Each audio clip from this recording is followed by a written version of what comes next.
एक गांव में जगदीश नाम का एक भोला किसान था जो अपनी बेवकूफ़ी से हर बार अपनी फसल बर्बाद कर देता था। बारिश के मौसम में धान की जगह तरबूज की खेती करता। अरे सुनते हो, क्या तुम्हें कभी अक्ल आएगी या नहीं? अरे अब का हो गया भाई, काहे चिल्ला रही हो? चिल्लाऊं नहीं तो क्या करूं? इस बारिश में जब सब लोग धान की खेती करते हैं, तुम तरबूज की खेती कर रहे हो। देखो, हमने सोच समझकर ही तरबूज बोया है। सोच समझकर बोया है? सुनो तो जरा, क्या सोचा था तुमने? हाँ, अब सुनो। बात ये है कि सब लोग जब धान की खेती कर रहे हैं तो ऐसे में तरबूज कम मिलेगा। तो हमने क्या सोचा कि अगर हम तरबूज लगाएंगे तो बढ़िया मुनाफा हो जाएगा। हाँ। तुम्हारा दिमाग खराब है क्या? बारिश में कभी तरबूज होता है? क्या बात कर रही हो? बारिश में तरबूज नहीं होता है क्या? अब मैं क्या कहूँ, तुम तो सब जानकर ही खेती करते हो ना। अरे ऐसे काहे कह रही हो? पहले बता दिया होता तो हम तरबूज लगाए नहीं करते। तुम्हें पहले मैं कैसे बताऊं? क्या तुम मुझसे सलाह लेते हो कभी? हाँ, अब रहने दो, ज्यादा डांटो नहीं। आगे से ऐसा हम नहीं करेंगे। जाओ यहाँ से, मेरी नजरों से दूर हो जाओ। जगदीश की एक बेटी थी, नाम था दिव्या। दिव्या बहुत ही समझदार लड़की थी। वो गांव भर में घूम घूम कर लोगों की मदद करती थी। सुबह जब वो बुढ़िया के घर के सामने से गुजर रही थी तो देखा कि वो बुढ़िया रो रही है। अरे बूढ़ी माँ, आप रो क्यों रही हैं? क्या हुआ? मत पूछ बेटी, मेरे रसोई घर की छत गिर गई है। अब मैं क्या करूंगी? छत गिर गई? किसी से मदद मांगिए ना। कई लोगों से मांगी, पर कोई मदद करने को तैयार नहीं। क्या क्या मदद करने से कोई नुकसान हो जाता? रुको, मैं देखती हूँ क्या किया जा सकता है। बूढ़ी माँ, अब आप दूसरे सिरे को पकड़ो, मैं ऊपर उठाती हूँ। छत ऊपर चढ़ा देंगे। दोनों के प्रयास से छत वापस जगह पर लग जाती है। बुढ़िया बहुत खुश हो जाती है। वाह, तेरी अक्ल तो कमाल की है। तेरी वजह से मेरा रसोई घर ठीक हो गया। मैं हूँ ना माँ, जब भी जरूरत हो बस मुझे बुला लेना। खुश रहो बेटी, सदा सुखी रहो। हाँ माँ, आप लोगों की दुआओं की वजह से ही मैं अच्छी हूँ। अब चलती हूँ, माँ चिंता कर रही होगी। ठीक है बेटी, ध्यान से जाना। हर दिन ऐसे कामों के लिए दिव्या को माँ की डांट सुननी पड़ती है। आज भी कुछ अलग नहीं हुआ। ठहर जा, वहीं खड़ी रह। बता, कहाँ गई थी तू पूरे दिन? माँ, मैं थोड़ी देर गांव में घूमने गई थी। तुम जानती हो, मैं घर पर ज्यादा नहीं रहती। यही तो पूछ रही हूँ कि तू घर में क्यों नहीं रहती? क्या तुझे घर का कोई काम नहीं? घर का काम करने के लिए तो आप हो ही। मैं तो गांव वालों के काम में मदद करती हूँ। गांव वालों के काम करके तुझे क्या मिलता है? माँ, मुझे उनका प्यार और आशीर्वाद मिलता है। लोगों की मदद करने से बहुत सुकून मिलता है। बस कर, छोटी सी उम्र में इतनी बड़ी बड़ी बातें। अभी 15 साल की है और बात करती है जैसे 80 की बुढ़िया हो। रहने दो माँ, आज मत डांटो ना। तेरे बाप बेटी को लेकर मैं बहुत परेशान हूँ। एक है बहुत बेवकूफ, दूसरा बहुत चालाक। जरूर पापा ने फिर कोई बेवकूफी की है, उसी का गुस्सा मुझ पर निकाल रही हो। क्या करूं मैं? तू खुद देख घर की हालत। गांव के इतने लोगों की समस्या हल कर दी, अब तक पापा को ठीक नहीं कर पाई। क्या कहूं, मेरी तो किस्मत ही फूटी है, तभी तो तेरे बाप के घर आई। अच्छा, अब मुझे खाना दो, बहुत भूख लगी है। दिव्या कभी अपनी माँ की बातों को गंभीरता से नहीं लेती। उसे गांव के अच्छे कामों में ही सुकून मिलता है।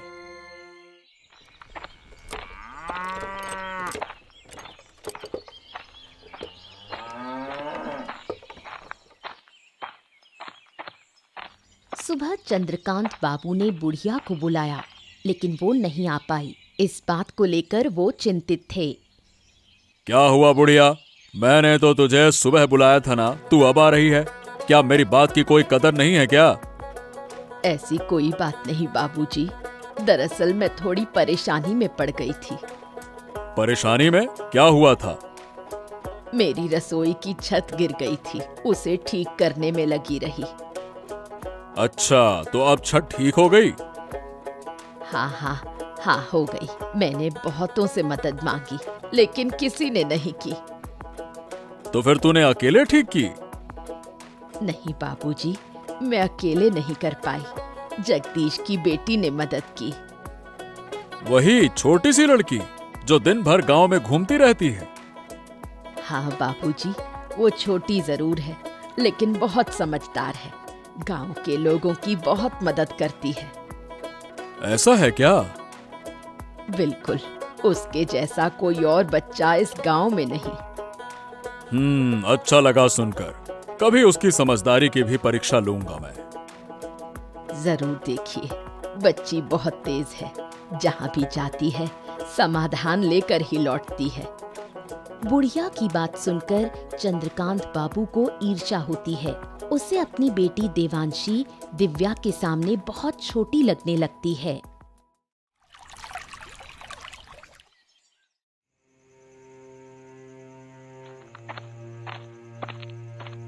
सुनो बेटी, तू जगदीश की उस छोटी लड़की को जानती है? किसकी बात कर रहे हो? उस दिव्या की? हाँ, उसी लड़की की बात कर रहा हूँ। जानती है ना तू? हाँ, नाम और चेहरे से जानती हूँ, लेकिन कभी आमने सामने बात नहीं हुई। अरे बेटा, लोग कह रहे हैं कि वो बहुत ही समझदार है। पूरे गांव की समस्या वही लड़की हल करती फिरती है। क्या कह रहे हो पिताजी? ये कैसे हो सकता है? उसकी उम्र ही कितनी है? ऐसा है क्या? अब मुझे भी तो बड़ा अजीब ही लग रहा है, लेकिन जो कुछ लोगों से सुना है, अब देखो वो झूठ नहीं लगता। लोग उस लड़की की तारीफ कर रहे हैं। तारीफ कर रहे हैं कि क्या बात कर रही हो? ऐसा लग रहा है जैसे उसके गुणों का बखान कर रहे हैं। मैं भी देखना चाहती हूँ कि वो कितनी होशियार है। अब गरीब घर में जन्मी है, उसमें भला इतनी अकल आ कहां से गई? अगर वो मुझसे ज्यादा समझदार निकली तो उसे इस गांव में नहीं रहने दूंगी। इस गांव की सबसे समझदार लड़की सिर्फ मैं ही रहूंगी। ठीक है बेटी, अब देखो तुम गुस्सा मत करो। मैं देखता हूँ क्या किया जा सकता है। चंद्रकांत बाबू सोच में पड़ जाते हैं, कैसे दिव्या को इस गांव से बाहर निकाला जाए। 2 दिन बाद की बात है। देवांशी गांव में घूमते हुए तालाब के किनारे दिव्या को खड़ा देखती है। उसके मन में एक शैतानी योजना आती है। अरे, तुम दिव्या हो ना, जगदीश काका की बेटी? हाँ, मेरे पापा का नाम जगदीश है। तुम कौन हो? ओहो, तुम मुझे पहचानती नहीं? मैं चंद्रकांत बाबू की बेटी हूँ। ओह, तुम चंद्रकांत बाबू की बेटी हो। तुम्हारे बारे में बहुत सुना है, लेकिन कभी देखा नहीं। देखोगी कैसे? मैं तो ज्यादा बाहर निकलती ही नहीं। तुम्हारे बारे में भी बहुत सुना है।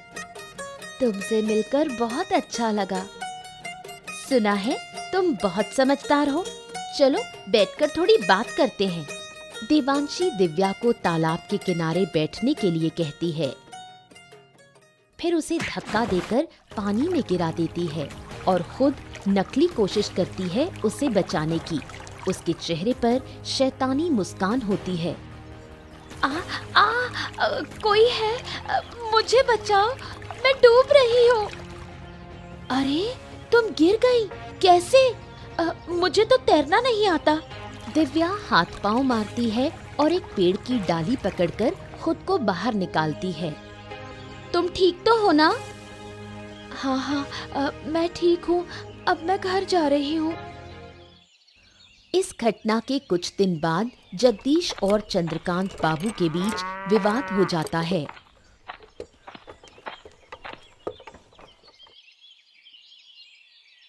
क्या हाल है जगदीश? कैसे जा रहे हैं तुम्हारे दिन? अरे आपके आशीर्वाद से सब ठीक चल रहा है बाबू। पर आप अचानक से हमारे घर में क्या हो गया? देखो, मुझे जमीन की जरूरत है, उसी सिलसिले में बात करने आया हूं। जमीन के मामले में हम आपकी मदद भला कैसे कर सकते हैं? देखो, ऐसा है, जो जमीन मुझे चाहिए वो तुम्हारी है। तुम्हारी जमीन के बगल में मेरी जमीन है। लेकिन बाबू, मैं आपको अपनी जमीन क्यों दूं? अरे भाई, उसके बदले में पैसे दूंगा, इसलिए और काहे के लिए? मुझे तुम्हारी जमीन की सख्त जरूरत है। लेकिन मेरे पापा आपको जमीन क्यों देंगे? वो जमीन बेचने वाली नहीं है। अरे तू बीच में काहे बोल रही है? तुझे क्या समझ है इन बातों की? ये बड़े लोगों की बात है, तू चुप रह। जगदीश, तेरी बेटी मेरा अपमान कर रही है। हैं? अपमान? ना ना ना ना बाबू, वो तो बच्ची है, उसकी बातों का बुरा मत मानिए। मैं भले ही छोटी हूँ, लेकिन जो कह रही हूँ वही सही है। मेरे पापा आपको कोई जमीन नहीं देंगे। मैं तेरे घर खुद आया और तेरी बेटी ने मुझे अपमानित किया। इसका अंजाम तुझे भुगतना होगा। अरे बाबू, जगदीश बाबू, आप नाराज मत होइए। देखिए देखिए देखिए, मेरी बात तो सुनिए, सुनिए तो। इतना अपमान सहकर मैं यहाँ खड़ा रहूं? तुम्हारी बात सुनो, मैं तुम लोगों को सबक सिखा कर रहूंगा। हाँ? चंद्रकांत बाबू के मन में दिव्या के खिलाफ बदला लेने की भावना जाग उठती है। तेरी वजह से चंद्रकांत बाबू को अपमान सहना पड़ा। मेरी बेटी ने ऐसा क्या गलत कहा? उसने तो सही बात ही कही। सही बात? अरे अकल के अंधों, अगर मैं जमीन दे देता तो कुछ पैसे मिल जाते, घर अच्छे से चलता। अब क्या जमीन का क्या करेंगे? चाटेंगे? माँ, पापा को जरा समझाओ ना। तुझे लगता है मैं समझा नहीं रही? उनकी समझ में कुछ आता है? चुप रहो तुम दोनों। तुम दोनों माँ बेटी मिलकर हमारा घर बर्बाद ही करके रहोगे लगता है। क्या कहा? मैं अपना घर खुद बर्बाद कर रही हूँ? और नहीं तो क्या, ऐसे अपशगुनी लड़की को घर में रखना चाहिए क्या? नहीं रखेंगे तो क्या करेंगे? घर से निकाल देंगे? अगर बेटी घर का भला नहीं चाहती है ना, तो उसे निकाल देना ही ठीक है। अगर मेरे होने से इतनी परेशानी है तो मैं ही घर छोड़कर जा रही हूँ। अरे हाँ हाँ, जा जा जा। वैसे भी तुझसे कोई काम वाम तो होता नहीं है, बस मुंह चलाती है पटर पटर पटर। अरे जा जा, चली जाएगी तो अच्छा ही रहेगा, जा। जगदीश की बातों से दुखी होकर दिव्या गांव छोड़ने का फैसला करती है। बेटी के जाने का दृश्य आरती सहन नहीं कर पाती। वो चुपचाप आंसू बहाती है। माँ, रो मत, मुझे बिल्कुल अच्छा नहीं लग रहा। तू हमें छोड़कर चली जाएगी और मैं रोऊंगी नहीं। क्या मुझे दर्द नहीं होता? अगर आपको सच में दर्द होता तो आप पापा को पहले ही सुधारती। तू जानती है, तेरे पापा समझदार नहीं है, वो थोड़े भोले हैं। पापा भी जानते हैं कि वो भोले हैं, फिर भी मुझे क्यों डांटा? वो समझ नहीं पाए, तू बुरा मत मान। माँ, मैंने फैसला कर लिया है, मैं इस गांव में अब नहीं रहूंगी। हमें छोड़कर तू कहाँ जाएगी? कैसे रहेगी? क्या हमें तेरी चिंता नहीं होगी? चिंता का कोई फायदा नहीं माँ, मैं अपना रास्ता खुद बना लूंगी, मैं ठीक रहूंगी। मत जा बेटी, मत जा, मुझे छोड़कर मत जा, मैं तेरी माँ हूँ। एक दिन लौट कर आऊंगी माँ, और तेरे सारे दुख दूर कर दूंगी। तू आएगी तो मेरा दुख और बढ़ेगा, ये तू समझ नहीं पा रही। माँ, मैं जानती हूँ संतान को खोने का दर्द क्या होता है, लेकिन मुझे जाना ही होगा, मुझे मत रोको। सुन बेटी, मत जा, लौटा। कई साल बीत जाते हैं। चंद्रकांत बाबू जगदीश को बेवकूफ बनाकर उसकी सारी जमीन धीरे धीरे हड़प लेते हैं। देखो जगदीश, अब तुम्हारे पास कोई जमीन बाकी नहीं बची है। तुम सारी जमीन हमें बेच चुके हो। अब क्या कहें बाबू, बेचते बेचते पूरी जमीन बिक गई, पता ही नहीं चला। अब हमारी जमीनें खत्म हो गई, क्या करें। अरे सुनो तो इसे, ऐसे कह रहा है जैसे पूरे गांव की जमीन ही दे दी हो इसने। अब जब सब कुछ बेच ही दिया है तो आप फिर मेरे पास क्यों आए हैं? क्या सब कुछ? अरे भाई, क्या तुम सब कुछ का मतलब समझते हो? अरे बुड़बक, उस सब कुछ में तुम्हारा एक घर भी शामिल है। हैं? ये क्या कह रहे हैं बाबू? मैंने ये घर भी आपको बेच दिया क्या? मुझे तो ऐसा कुछ याद नहीं आ रहा। याद नहीं आ रहा? अरे जरा ध्यान से सोचो, आखिरी बार जब पैसे लिए थे ना, तब कुछ ज्यादा ही लिए थे। याद करो, याद आया ना? याद आया ना? हाँ, पैसे तो ज्यादा लिए थे, लेकिन जमीन भी तो आपको ज्यादा ही दी थी ना बाबू। हाँ, तो उसी जमीन में एक घर भी शामिल था, समझे?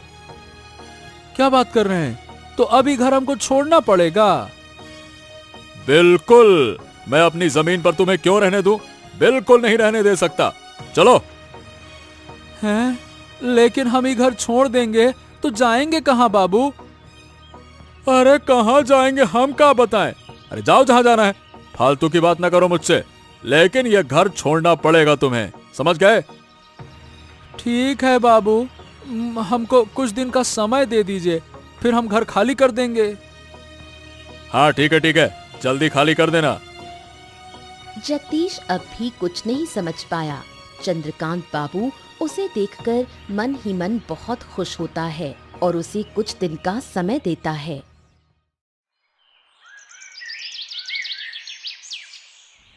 जगदीश गहरी सोच में पड़ जाता है। उनका अंतिम सहारा भी अब खत्म हो चुका है। मैंने तुम्हें बार बार कहा था उस चंद्रकांत बाबू के साथ मत घूमो, लेकिन तुमने मेरी एक भी बात नहीं मानी। अरे हमको क्या पता था? अरे गिन्नी, अगर पता होता तो मैं उसके साथ उठता बैठता क्या? तुमने नहीं समझा, ये ठीक है, लेकिन जब जब मैंने समझाने की कोशिश की, तुमने मुझे ही चुप करा दिया। अरे हमको कभी अंदाजा ही नहीं था कि हमारे साथ ऐसा हो जाएगा। तुम्हारी वजह से मैंने अपनी बेटी को खो दिया। वो तो शुरू से ही विरोध कर रही थी। हाँ, अब जाकर समझ में आ रहा है कि मेरी बिटिया सही कहती थी। मैंने नाहक उसे गलत समझा इतने साल। क्या करूं, मेरी अकल ही मारी गई थी। तुमने उसे घर से निकाल दिया, अब उसका पाप तुम्हें भुगतना पड़ रहा है। मैं और सजा भुगतने को तैयार हूँ। मेरी बेटी न जाने कहाँ होगी, किस हालत में होगी। मुझे माफ कर दो मेरी बेटी। अब रोकर क्या फायदा? सोचो, अब आगे कहाँ जाएंगे? अरे अब तो कुछ सोचने की शक्ति ही नहीं रही। कहाँ जाएंगे, क्या करेंगे? तुम्हारे दिमाग में कभी कुछ चलता ही कब था? सारा झंझट मुझे ही सहना पड़ा है। अब मैं क्या करूं? चिंता मत करो गिन्नी, हम कुछ उपाय सोचते हैं। जगदीश और आरती का जीवन अब अनिश्चितता के अंधकार में डूब गया। दिव्या गांव लौटकर गांव के विकास के लिए प्रयास शुरू करती है। उसकी मुलाकात आनंद नाम के एक शिक्षित युवक से होती है। सुना है आप 2 दिन पहले गांव लौटी हैं और गांव के भले के लिए काम करना चाहती हैं। हाँ, आपने ठीक सुना। क्या आपको कोई आपत्ति है? अरे नहीं, कैसी बातें कर रही हैं। मैं तो खुद किसी ऐसे व्यक्ति की तलाश में था। फिर तो और भी अच्छा। दरअसल मैं भी काफी समय से गांव के विकास के लिए कुछ करना चाहता था। अब आपको पाकर अच्छा लग रहा है। अब मेरे पास एक साथी है। आपके साथ मिलकर मैं और भी अच्छा काम कर पाऊंगी। हाँ, जी हाँ, मैं भी तो यही कहना चाहता था। आप तो काफी समझदार हैं। तो आपने गांव के लिए क्या योजना बनाई है? वैसे मैंने अभी तक कुछ तय नहीं किया है, पर सोच रहा था कि अनपढ़ किसानों को कृषि के बारे में जागरूक किया जाए। हाँ, ये तो बहुत अच्छा विचार है। मैं भी कुछ ऐसा ही सोच रही थी। क्यों ना गांव के शिक्षित लोगों को साथ लेकर एक संस्था बनाई जाए। अरे ये तो और भी अच्छा होगा। इससे हम किसानों को और अच्छे से समझा पाएंगे। और हमारी संस्था भी आगे बढ़ेगी। तो फिर मैं गांव के शिक्षित लोगों को इकट्ठा करता हूं फिर। हाँ हाँ, जरूर कीजिए। उसके बाद मुझसे संपर्क कीजिए। मैं संस्था की शुरुआत करती हूँ। कई साल बाद जब चंद्रकांत बाबू को दिव्या की वापसी की खबर मिलती है, वो बदले की आग में जल उठता है। अजय, गांव पर ठीक से नजर रख रहा है ना? हाँ बाबू, सब ठीक से देख रहा हूँ। फिर भी तू मुझे ये नहीं बता पाया कि जगदीश की बेटी गांव में संस्था बना रही है। खबर तो मेरे पास भी थी बाबू। सोचा था कि आज ही आपको बताऊंगा। अरे नालायक, इतनी देर कर दी, तब तक तो गांव वाले शिक्षित हो जाएंगे। अरे बाबू, ऐसा थोड़ी ना होगा। क्यों नहीं होगा? अरे वो लड़की बहुत चालाक है, बचपन से चालाक है, मैं जानता हूं उसे। अगर उसने किसानों को समझा दिया तो हमारा धंधा चौपट हो जाएगा। अच्छा, तो अब हमें क्या करना चाहिए? उस लड़की को सबक सिखाना होगा। लेकिन कैसे? अरे इसीलिए तो तुझे बुलाया है। अब सोच और कोई ठोस योजना बना। कैसे कैसे कर रहा है। चलिए तो एक काम करते हैं, उसके संस्था को तहस नहस कर देते हैं। हाँ ये ठीक है, लेकिन पहले उसके बाप से मिलना होगा। देखना होगा कि वो कुछ करता है या फिर नहीं।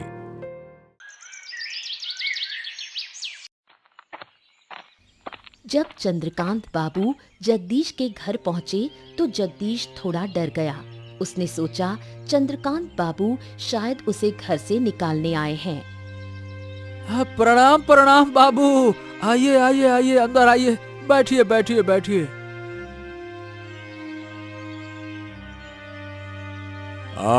आज तुम्हारे घर में बैठने के लिए नहीं आया हूं।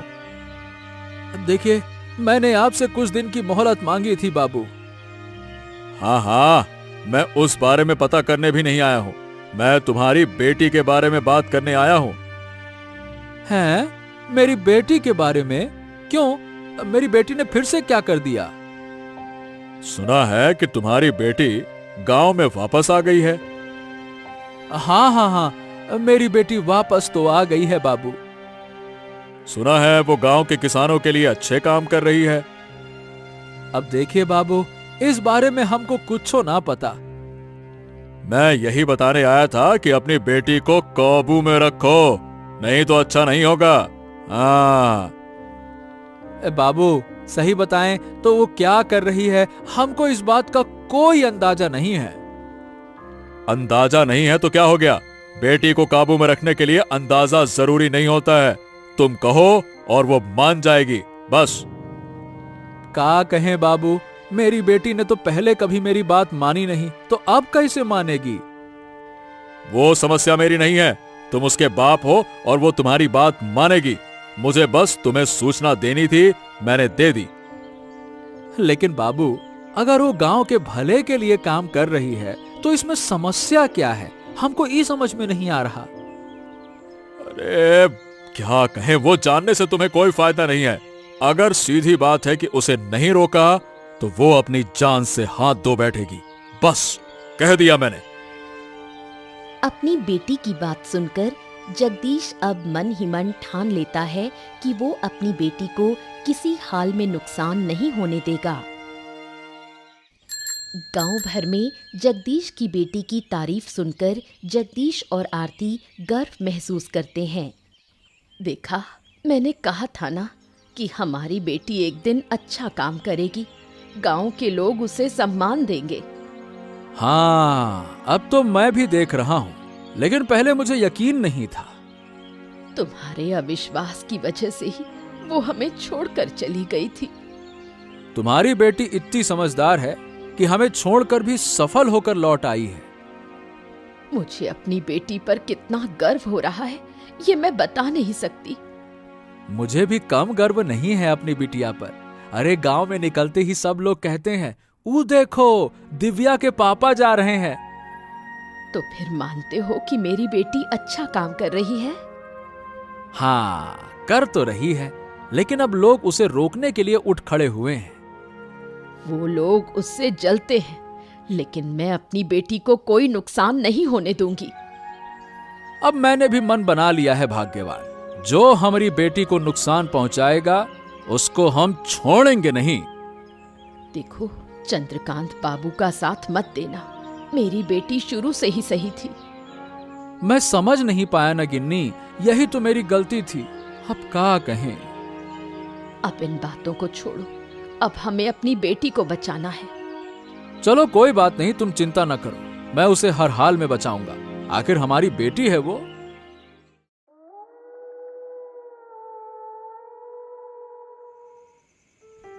दूसरी ओर चंद्रकांत बाबू और अजय ने चालें चलनी शुरू की।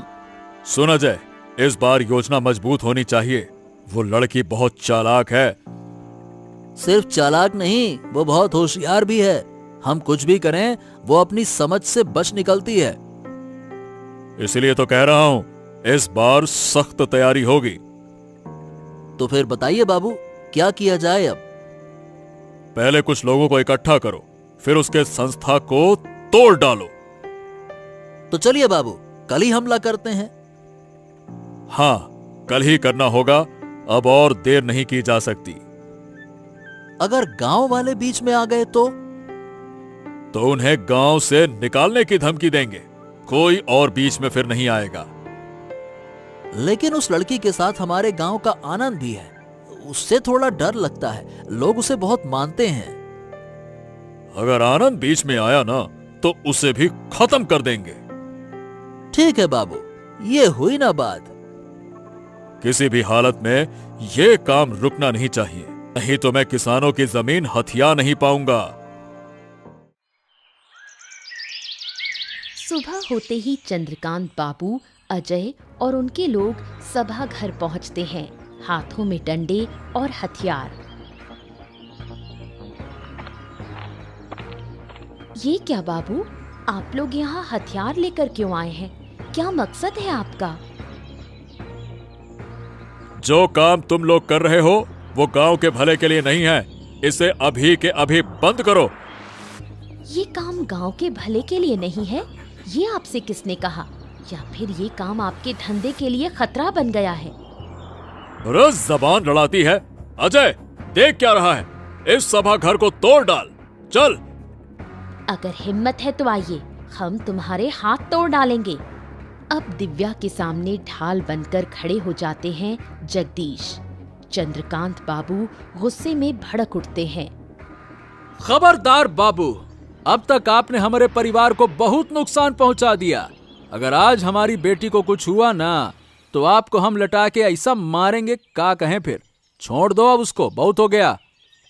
ए जगदीश, तो भूल रहा है कि तेरा घर अब भी मेरी मुट्ठी में है। ए बाबू, घर वर की कोई जरूरत नहीं है, फालतू की धमकी देना नहीं। और हमारी बेटी को कुछ होना नहीं चाहिए। हाँ। तूने अच्छा नहीं किया।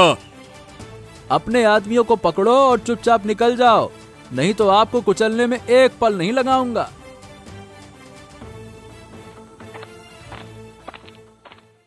ए बेटा, हमका माफ कर दे, हमने तुम्हें अपनी बेटी नहीं समझा। अरे बाबा, आप ऐसा क्यों कह रहे हो? आप तो मेरे पिता हो। लेकिन फिर भी। आप कोई लेकिन नहीं, अब हम सब मिलकर गांव की भलाई के लिए काम करेंगे। इसके बाद दिव्या की अगुवाई में गांव का विकास शुरू होता है। गांव वाले उसकी बहुत तारीफ करते हैं। एक भोला किसान अपनी बुद्धिमान बेटी पर गर्व करता है।